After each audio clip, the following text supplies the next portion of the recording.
47 students in my class in the fall. It didn't feel feasible to do that, but it definitely feels feasible with this size group.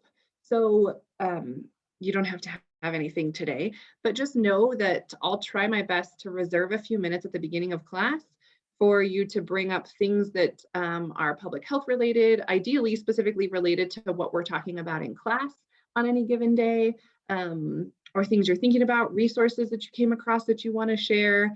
You know, this space is very much meant to be sort of a collaborative learning environment, right? Where you're learning as much from one another, if not more, as you are learning from me. And so I'd love to reserve, like I said, the first few minutes of class and just allow some space and some time for us to talk about things going on, or if there's things you want to share. Any questions about that, or things that you do want to share that's on your mind before we delve in today?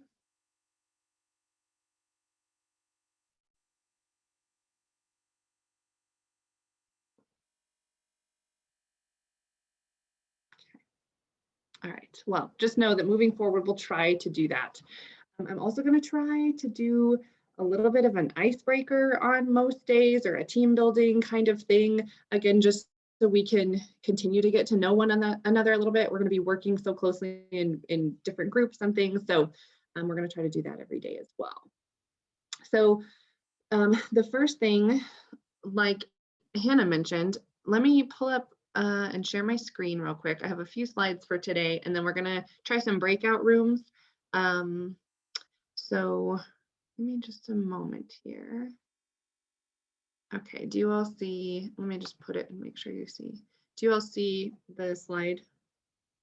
And do you see it just in, all you see is the slide, you don't see presenter mode or anything? Okay, perfect. Okay, so the first thing was exactly what Hannah mentioned.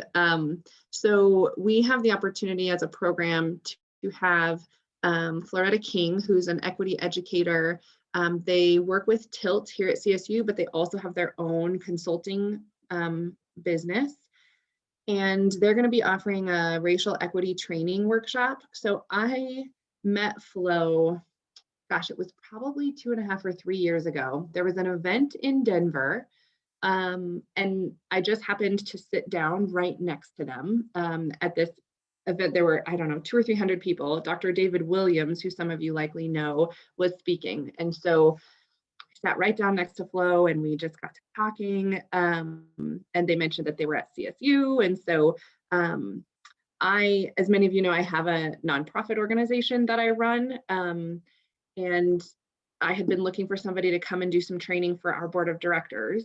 And so I initially brought Flo into my organization, Smart Fit Girls, to do some training for our board on inclusive hiring and just sort of shifting organizational practices and culture around inclusion. And we just sort of have grown this wonderful relationship. And they, you know, some of you have heard me say this before, but their facilitation is something that I learned so much from. And so I always, in their workshops, I learn as much about the content as I do about facilitation. And so I even recommend for folks who feel like you're a little bit further along, who you think, gosh, maybe this would be a little bit too introductory for me. I think it can be a really nice opportunity to see how things are done, to see what resources they use that you could potentially take and use in the spaces you find yourselves in. And so I think it's a great opportunity, and I encourage you, if you're able to, you can see 2 different training dates. And I don't know why I can't find the chat. There we go. I was going to put the link in the chat to register just so you can click on that. You all know I'm a terrible multitasker, so I just cannot figure this out while I'm talking. Okay. Why can't I see the chat right now? All right, I'm gonna have to stop sharing for a second. There it is. Okay, so the link is now in the chat. So if you want to just click on it now so that you have it pulled up. So if you want to register later, you can. All right, let me go back now. Goodness gracious. Okay, so there's a couple other announcements that I have that I wanted to share. So one has to do with organizing some of the materials So we talked last week about how you envision best working together in groups. Is it Google? Is it OneDrive? And so Bree put together a quick little survey, and thanks to those of you who had a chance to fill that out. The overwhelming majority of you felt like the combination of Google Drive and Slack would be the best way to go about collaborating.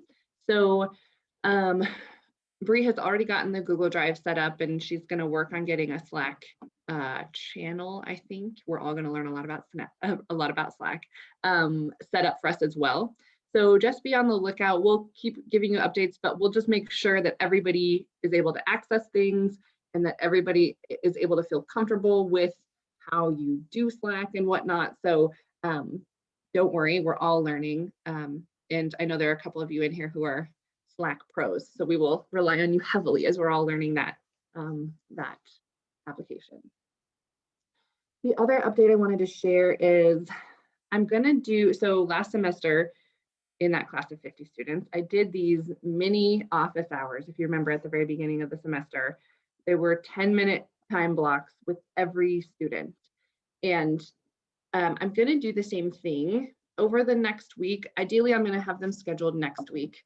I'll send out you know, a link, and you can go in and sign up for a short little, it'll be like a 15 or 20-minute time slot. But I'd love to just check in with each of you individually, see what you're thinking about things, see how you're feeling like you can best contribute, see what you need from me to feel like you're going to be successful in this class. So be on the lookout for that, and we'll plan to do some of those just little mini office hour meetings so we can have just a little bit of one-on-one time. It felt to me last semester like that was really effective. It at least helped me to know each of you a little bit better. And again, especially in this Zoom environment, feels really important to me. So just be on the lookout for that for next week. Okay, so then the next thing I want to do is a sort of a team building icebreaker kind of thing. And so I want you to think for a minute about something that you are better at than anybody else you know, or very good at, right? I put here something that you're the best at. And it can be something simple, it can be something very profound, whatever you feel like you might want to share. And we're going to just sort of share out. So I'm going to stop sharing for a moment so that we can do this. And I'll be happy to start. And then somebody feels like you've got something that you want to share, we'll just kind of go around. So the thing that I am better at than anyone I know is being able to estimate which Tupperware is the right size for the amount of leftovers that I have. It is an amazing skill, and I'm just going to brag for a second that I crush it on deciding which Tupperware I need to use for my leftovers. So I'm going to pause and see, we can do sort of a popcorn around, or I don't want to put pressure on you if you haven't thought of yours yet. So maybe we'll just see if somebody's got theirs and you want to just chime in. We'll try it this way today. I can go first. I'm the best at knowing which type of tea to drink depending on how your body feels that day. Nice, that's an impressive skill. Thanks for sharing, Lisa. I'll go next. I recently got a milk frother for Christmas, and you don't know really how much you're gonna get, and so you have to fill the coffee only up to a certain amount and then pour the foam in. And I think I've mastered how much coffee to the foam ratio that should be allowed. That's amazing. Nice work, Emma. I could see Javier nodding his head. Is that something you resonate with? Yeah, well, I may or may not have been a little bit addicted to some Starbucks coffee. And so to get myself off of purchasing so much Starbucks, I actually bought the flavoring. And so I have the flavoring and I have a milk frother. And so I've been learning how to like the different ratios of like how much coffee is too much coffee with the flavoring and all of that. Oh, so it's a science for sure. It's like. Yep. Nice. Javier, do you have something that you were thinking about yet? If not, no pressure. Oh, I was definitely thinking about like I don't know if I'm the best at it, but sometimes when I'm like cooking something, I always cook too much. Like I never, I don't know if it's something I'm the best at, but I guess I'm the best at cooking too much, which, so yeah. For those of us who are leftover people, how many of you are leftover people? Okay, we may not be the majority in this. Yeah, it looks like it was about half and half. I love leftovers more than just about anything, and it drives me bananas when my partner throws out something that I could have reused in some way. So Javier, I appreciate that. I love the leftovers. All right, who else has got something that you feel like you're the best at? And it does not have to be related to the kitchen in any way, even though some of this has been so far. Well, I wanted to share something food related. Like I don't eat leftovers often, and I'm always really good about planning out meals for the whole day in relation to like exercise and what I'm doing. So it's always like to the T of what I want to eat. So I never have leftovers. Got it. So you're sort of the opposite. You're very precise in what you're planning out. Very, methodological. Mm-hmm. Right. I'm getting pretty good at like being creative with stuff that's in my cupboard. Instead of going grocery shopping and buying all new stuff, I've come up with like creative recipes to use stuff that I have because we're on a budget. So we call that pantry meals. If you don't have a pantry meal, you just go to the pantry and see what things you can pull out and create a meal around. Exactly. I think I'm the best at having a bunch of like weird random skills that I'm not actually the best at individually, but I feel like compiled, like I've done dog training, I've taught water aerobics as a personal trainer, I did hydrology, water resources field work, and now I'm in public health. So a little bit of Jackie of all trades over there. Nice. Kind of along that same vein, I'm the best at trying new sports, like outdoor sports, so I don't get really good at any of them. I like to mountain bike and ski and roller skate, but I'm not the best at any of them. But I do them all, and I'm always on the lookout for a new thing to try. I love that. You're the best at putting yourself out there and trying the new things. Love it. I would say going with the food theme again. I like hate doing dishes, so I've got really good at just like estimating like the amount of like seasoning and stuff I need instead of getting out like cups and all that. So, and I've been told my food's pretty good, so. Nice. That's a great skill to have. I think my mind is stuck on food too, but I really love making soup, and so I'm just always making different kinds of soup, and I feel like I'm getting really good at it. I suppose it's kind of right before lunch now, so we've got all this food theme now. So I think for me, I think I'm the best at just putting random things in my cooking. I think I was bored making rice, and I ended up putting like green peppers and jalapenos, and now it's like my best. It's like so yummy. So definitely try it out. Nice.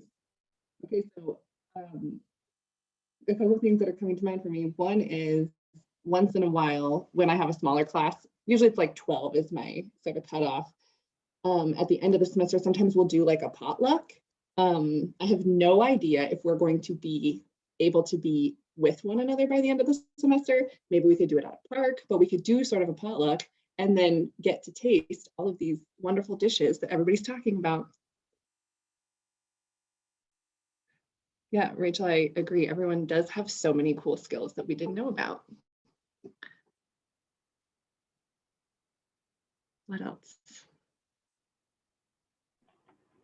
I think mine is kind of more like Rachel and Kat, is maybe I'm the best at being up for anything, whether that's like the things we're learning in public health or like I will literally do anything if you ask me to. Maybe that's okay with caveats, like nothing illegal if we're going to get caught or that will hurt someone else. Those are my two probably caveats.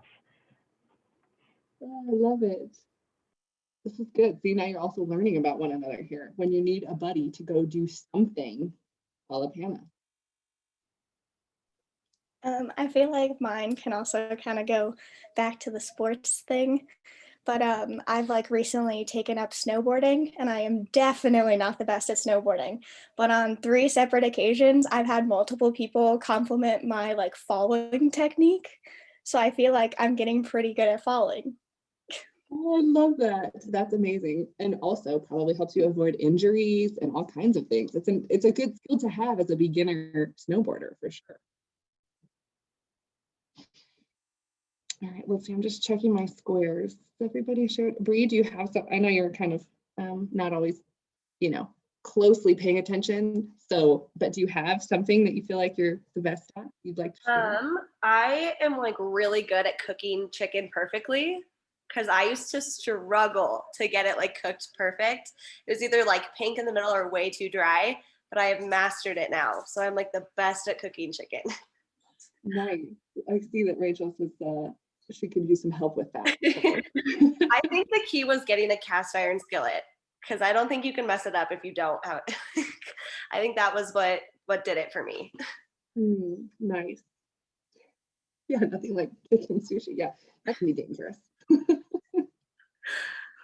All right, let's see. I think that's everybody. Okay, so now we know who to go to for various different things that we might need. All right, anything else that you want to share, things on your mind before we kind of delve into a little bit of the content from today?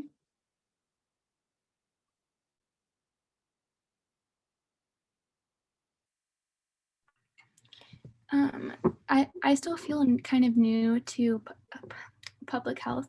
Do you guys know, like, do you have any favorite sources that you get your public health like news from?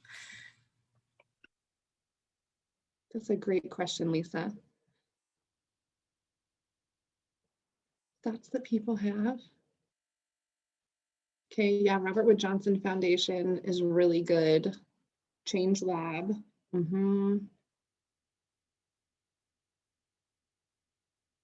I don't even know. Kresge? Is that how you pronounce that, Hannah? I'm not familiar with that foundation. I wonder if we could collect some of our favorite. So one of my favorites is the newsletter that the Health Equity group out of the Colorado Health Department puts out. It's a newsletter and it's really, really an excellent resource. So I wonder if we could somehow collect, maybe we can compile these. Bree, would you mind just jotting down some of the ones that people have shared, and then maybe we can find the links for them and share them as a resource for people? Yeah, definitely. Yeah, it's such a great question, Lisa, and it can also quickly become overwhelming. And so, if we can kind of curate, here are our sort of top resources, I think that could be a helpful resource for everybody.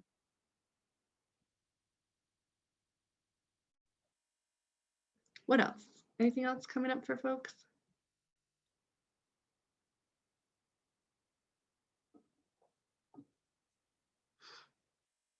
Okay.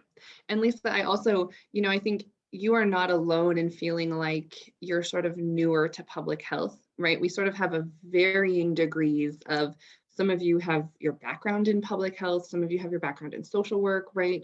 Some of you have your background in geology, and so you're not as familiar, right? And so some of you are currently in HES. So I just want to acknowledge, right, that everybody is at a different point in your public health education. And so know that part of what we're here for in this community is to help us all sort of come along in this process of learning more about public health and sort of taking a public health lens, an equity lens or approach to the work that we're doing. So I just wanted you to know, and a reminder that you're not alone in that. And I think hopefully what we're building here together is a community where we feel like we can support one another in that journey.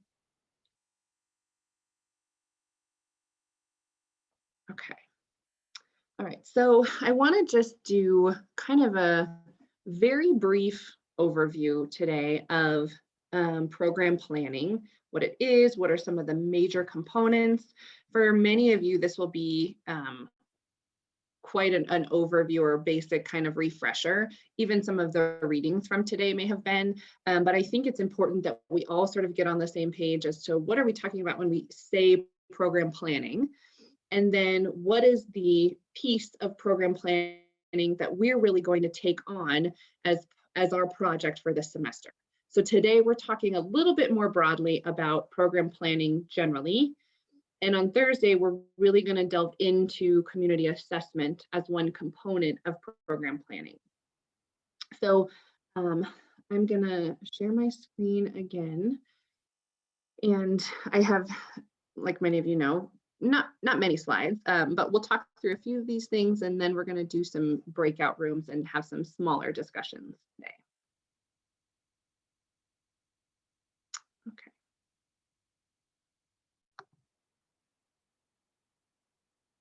Okay, so in the paper by King that was really focused on physical activity and nutrition, but really focused on physical activity interventions, they provide this schematic of the generalized program planning model. And I think it's a nice, just very basic overview of when we talk about program planning, what we're really talking about is this process of designing an intervention and all of the steps that go along with that. Everything from starting with assessing the needs. I would reframe this a little bit to think about assessing not only the needs, but the capacities, the assets, right? And really being more, thinking much more expansively about what are we assessing when we go in that stage. And of course, that's the step that we're really going to delve into as a project. But I think it's important that we don't fall into this mindset of what we're really interested in is what are the needs of a group of people, right? Because that's sort of one of the, what I would call pitfalls of public health. I see it shifting a lot in a lot of spaces, and I see a lot of spaces where it hasn't yet shifted. This idea that, you know, we in the ivory tower know best, we know what people need. So all we need to do is just find out what are the issues and the problems among a community, and we can figure out how to solve them, right? But that is such a deficit approach to take when we're thinking about how do we support people's health and well-being, and what role do we play in that process as someone from inside an academic setting, for example, or as someone in our case who has never experienced homelessness myself, right? And so a lot of what we're going to do in the next couple weeks is kind of delve into community engagement and do some self-reflection on how does my identity as a person who hasn't experienced homelessness, as an example, how does that impact how I come to this work? How does that impact my blind spots? Or as I recently learned, a way to sort of avoid, this is a total aside, avoid sort of an ableist language when we talk about blind spots would be to call them blank spots. So just kind of a shift in my language that I'm working on. But a way to avoid those blank spots, or to at least be able to recognize what are my blank spots, where are the areas that I don't know. But all of this falls under this notion of assessing a community. And so you'll note that for the most part, when we talk about community assessment, you used to hear it called all the time a needs assessment, as just like the common public health terminology that you would hear. And my hope is that we can reframe that to talk about community assessment, again, in a more expansive way, because we also want to assess what are the existing structures within the community that are really health promoting, right? Who are the champions in the community? Where's the knowledge base? Who's got all of the wisdom that we can learn from as we're thinking about, again, supporting the health of a population? So you have this sort of assessment step, and then you think about, okay, now that we know, what would be some goals and objectives? Okay, what would be our end goal? What are the health outcomes we'd be looking for? What are the changes in behavior, attitudes, knowledge? What are the things we're trying to shift? From there, then we would develop the intervention. Okay, what is it that we are going to design that takes into account the assessment that we did, and that gets us toward these end goals and objectives that we've outlined. Then it's the process of actually implementing the intervention, right? And there's systematic ways to think about all the components that go into implementation. And then certainly that last piece is thinking about evaluation. right? What information are we gathering to really ensure that what we're proposing has been effective? And so this is sort of a broad overview of what program planning is. The other piece that feels important, and I'll just pause and say at any moment, please feel free to chime in. It's hard to see all of you while I'm sharing my screen, so please don't hesitate to interrupt me if you have questions at any point. And I'll try to also pause and ask if you have questions. But the other piece that's important when you're thinking about program planning is thinking about the social ecological model. So again, a very basic public health concept that I think is really important and relevant and important to revisit right now, right? So the social ecological model tells us that there are interacting forces at different levels of the environment that impact a person's ability to be healthy or to be well. And so you have this sort of individual level, right? At the individual level, what are the behaviors that I'm engaging in that are either health promoting or not? At the interpersonal level, it says, how do my social networks, my relationships that I have with people, how does that impact my ability to do a health behavior? So for example, let's say we're talking about me and we're talking about physical activity, right? So at the individual level, do I have the knowledge around physical activity? Is it a habit for me, right? Those are the kinds of things that are at that individual level.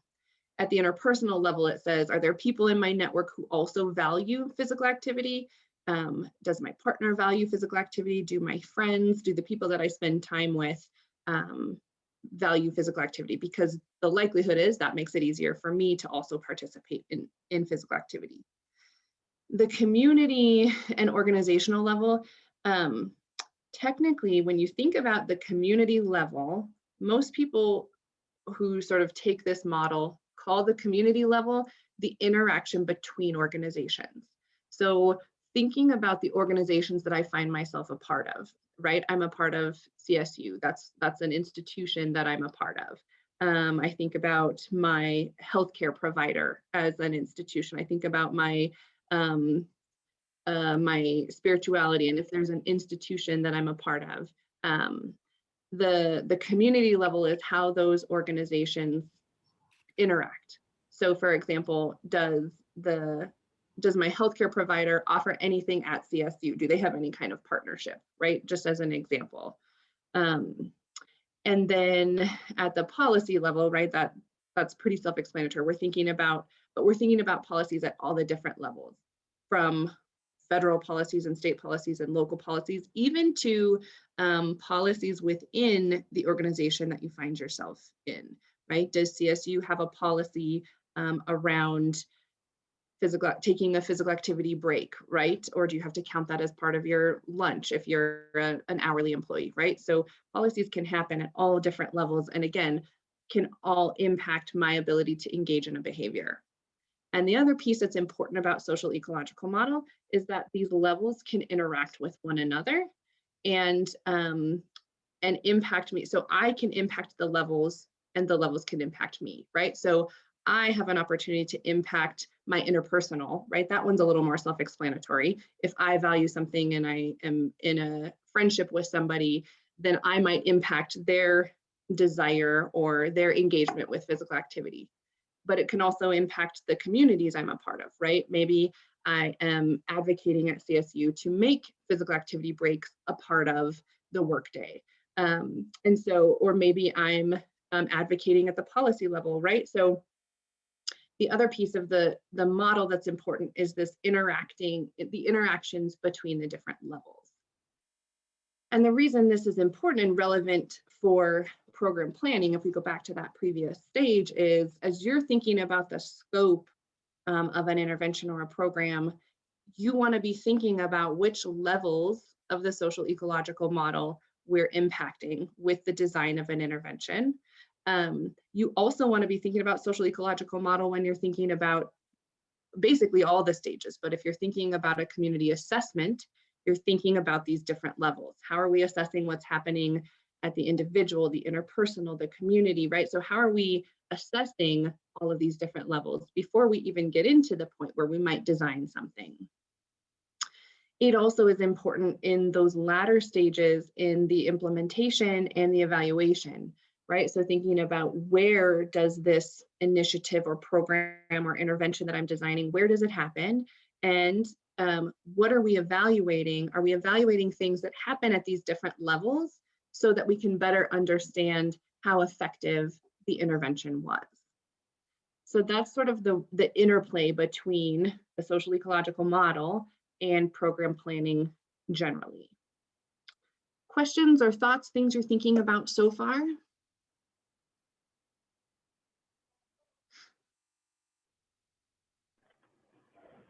I guess I've always, when I think about this model, I've always kind of had the question too of like, did this come before like the public health pyramid or vice versa, or are these completely unrelated?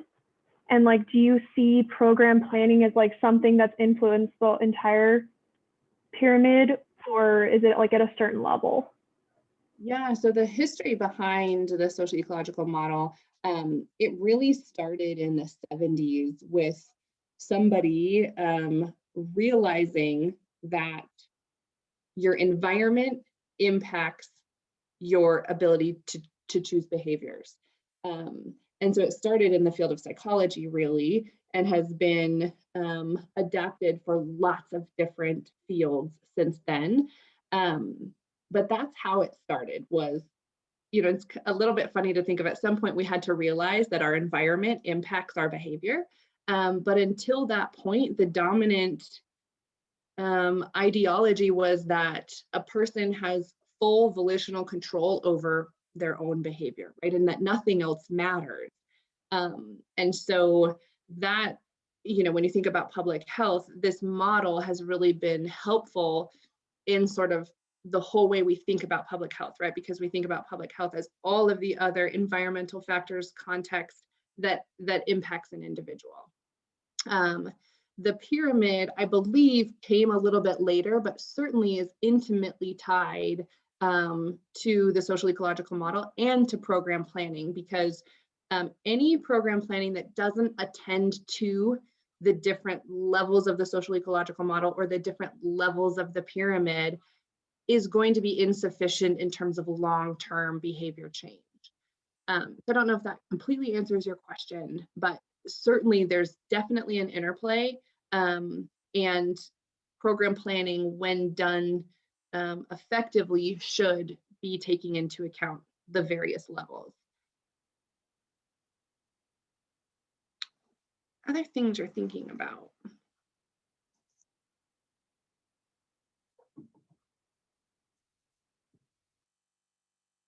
Okay, the other kind of big picture concept, again, we're sort of taking a 30,000 foot view of program planning. The other piece that I want to remind us of or share with you all, those of you who are not as familiar with this process, excuse me, is this idea of a logic model, right? And a logic model is a tool to help someone in the program planning process. So the logic model essentially is meant to be a visual depiction of what you're proposing. And it's meant to take into account, like you can see, the situation is sort of the community assessment, right? What are the things that are going into the justification for why we're designing an intervention? The priorities you can see again on the left-hand side here, you're thinking about your vision and mission, your values, and how that's going to impact what you're designing. And then the bulk of that program plan, can you all see my mouse moving around? Yep, so the bulk of it is kind of in this area here, right? Where we're thinking about what are the inputs, what are the things that we're investing into an intervention. So that could be time, money, human resources, equipment, technology. You're thinking about everything that you're inputting into the intervention. And then the outputs fall under activities. So what is it that you're actually doing? Are you offering trainings? Are you offering workshops? Are you building a facility, right? And what are the kinds of things that are going to happen within the facility? Is it a curriculum that you're offering? And then who are you reaching? Who are the participants? Who are the decision makers? Who are stakeholders, right? So everyone that's being reached in some way or another. And then this last piece here is on the outcomes. And you can think of outcomes as short, medium, and long term, right? Short-term outcomes are we changing things like awareness, knowledge, habits, motivations? These are things that you can measure in the short term that ideally are linked to the medium-term outcomes. So ideally, if you change someone's awareness around physical activity, if you change someone's knowledge, that then ideally results in changes in behavior, decision-making, policies, social action, right? And then when you see these middle term outcomes, ideally those are then linked to the longer term outcomes. So the last piece of this that I think is relevant is thinking about assumptions and external factors. So are you assuming, for example, that there's a desire for the thing that you're creating, right? And how do we know that people actually want the intervention that's being created, right? So that might be an assumption. An external factor might be, okay, well, we had this grand design of this thing we were going to do, and then COVID hit, right? And that now impacts everything that we proposed. So external factors are things that you typically don't have a lot of control over that certainly are going to impact your ability to do whatever program or intervention that you have designed. And then the last thing that I wanted to share before we kind of jump into some breakout rooms is this MAP-IT framework. So this one that you kind of reviewed is, so stands for mobilize, assess, plan, implement, and track. There are lots of different frameworks out there for program planning. Some of you from last semester know about the pre-seed, proceed model, right? That's another program planning framework. This one is one that CDC uses that ties to Healthy People, to the Healthy People initiatives. And it's this notion of, again, you can sort of see the steps, and they're very similar to the steps in sort of this general model, right? All program planning entails some level of assessment, some level of actually planning the intervention, some aspect of implementing it, and some piece of tracking and evaluation. So those are sort of the biggest picture topics that program planning all include. This one has sort of that additional initial step of mobilizing, right? Where you're getting buy-in, you're connecting with stakeholders. So that's this additional piece that some models say falls under the assess or the plan steps, but this one calls out explicitly. So what I was hoping that we can do today is do some breakouts. I have 2 questions that I'd love for you to spend a little bit of time in your breakout room talking through. And then I'd like to come back, if we can, as a whole group and talk through some of the things that came up for you. So I'm gonna copy these 2 questions and I'll put them in the chat before we break you up into rooms. But the first one that I want you to think about is Brownson's evidence-based public health article that you read. So I want you to think about what are some of those big picture components that feel really important when you're practicing public health. And also, are there some areas that you felt like within the article authors fell short or haven't been as inclusive or kind of missed the boat in terms of what you know about public health, what you know about evidence-based practice? So what kinds of things came up for you as potential limitations or shortcomings of that article?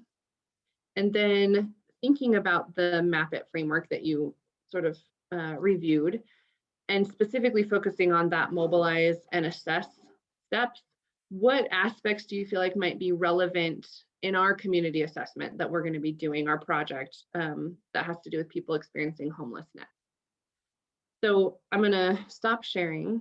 I'm going to put these 2 questions in the chat so that you have them for when you jump into your groups or when you get into your groups. any questions so far before we do our breakouts?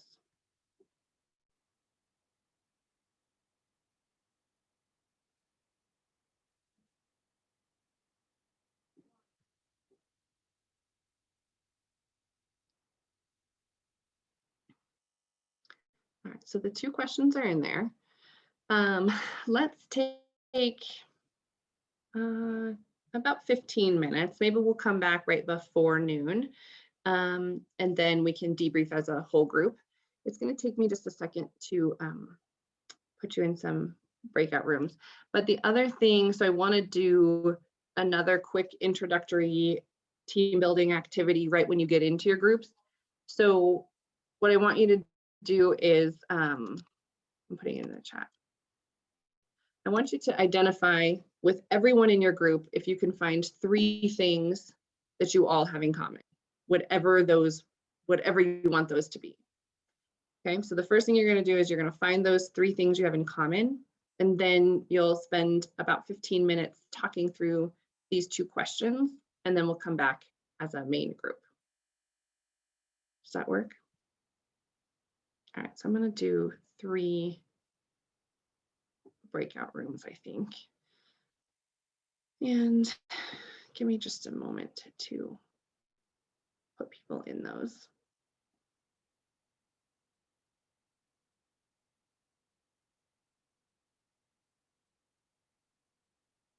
Okay.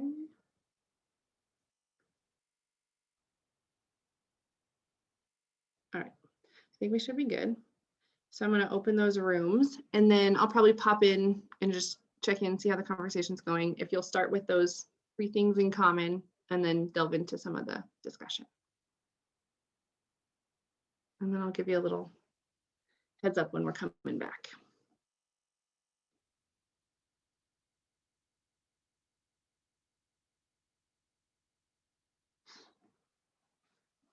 Okay.